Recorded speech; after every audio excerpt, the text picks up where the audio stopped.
Living Corporate is brought to you by The Break Room. Have you ever felt burnt out, depressed, or otherwise exhausted by being one of the onlys at work? You know what I'm talking about. Hosted by Black psychologists, psychiatrists, and PhDs, The Break Room is a live weekly web show in the Living Corporate network that discusses mental health, wellness, and healing for Black folks at work. Name another weekly show explicitly focused on mental health, wellness, and healing for Black folks at work. I'll wait. This is why you got to check out The Break Room, airing every Thursday at 7 p.m. Central Standard Time on livingcorporate.tv.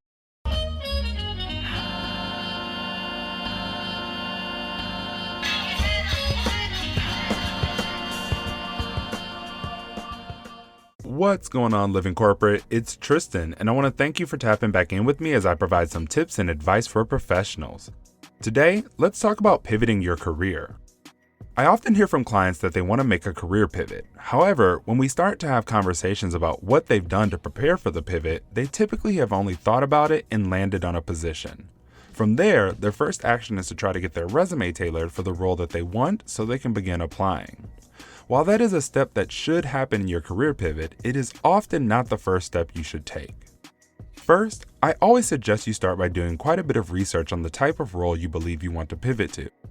Gather an understanding of the skills, certifications, and educational background required of someone in that position.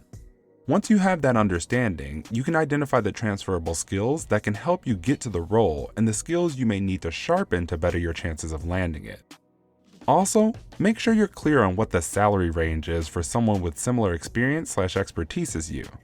Often, I see clients interested in roles based on salaries they've heard from contacts or the top of the salary range listed on sites, only to be disappointed when their experience or expertise doesn't provide enough justification for that salary. Save yourself the trouble and do your research up front. Second, look into getting some additional training or certifications to help make you more competitive throughout your job search process.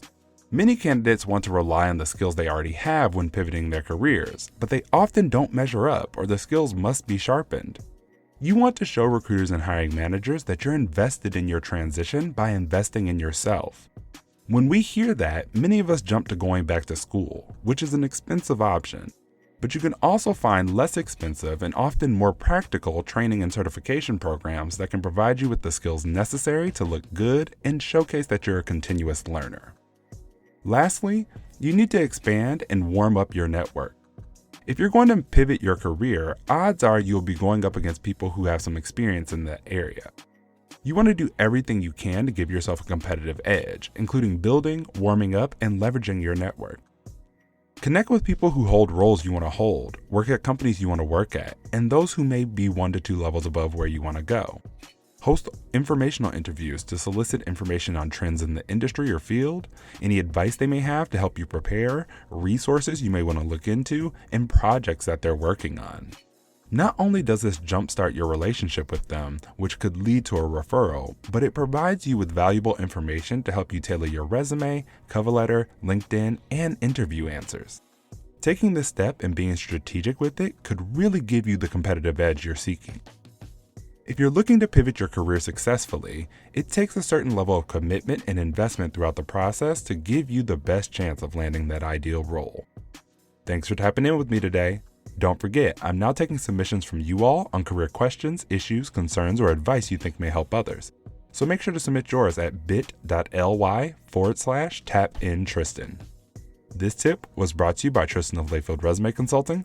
Check us out on Instagram, Twitter, and Facebook at Layfield Resume, or connect with me, Tristan Layfield, on LinkedIn.